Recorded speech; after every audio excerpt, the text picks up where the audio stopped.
திருச்சிற்றம்பலம்.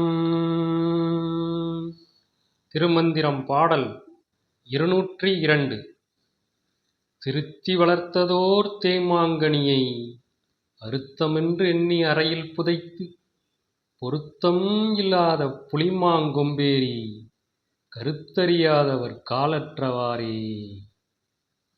நன்கு உரமிட்டு நீர்ப்பாய்ச்சி பாதுகாத்து வளர்த்த மாமரத்தில் விளைந்த சுவை மிகுந்த மாம்பழத்தை உண்ண விரும்பாமல் அதை பத்திரமாக அறையில் பூட்டி வைத்துவிட்டு தமக்கு சற்றும் பொருத்தம் இல்லாத யாரோ போட்ட விதையிலிருந்து எப்போதோ பெய்த மழை நீரால் வளர்ந்த புளிய மரத்தில் விளைந்த புளியம்பழத்திற்கு ஆசைப்பட்டு புளியமரக் கொம்பில் ஏறி கீழே விழுந்து காலை உடைத்துக் கொள்வது அறிவற்ற செயலாகும்.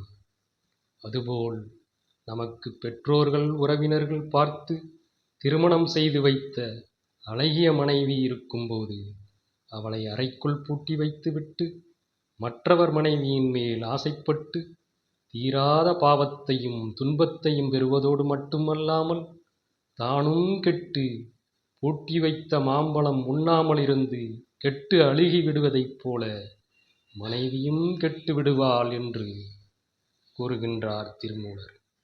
தம் மனைவி என்பவள் தேமாங்கனி என்றும் பிறர் மனைவி என்பவள் புளிமா என்றும் குறிப்பிடுகின்றார். அடியார்களே, நண்பர்களே, இதுபோன்று பாடல் வரிகளை விளக்கமுடன் பார்க்க நம்முடைய சிவபுராணம் டிவியை சப்ஸ்கிரைப் செய்யுங்கள், ஷேர் செய்யுங்கள் மற்றும் தங்கள் மேலான கருத்துக்களையும் பதிவிடுங்கள். நன்றி. திருச்சிற்றம்பலம்.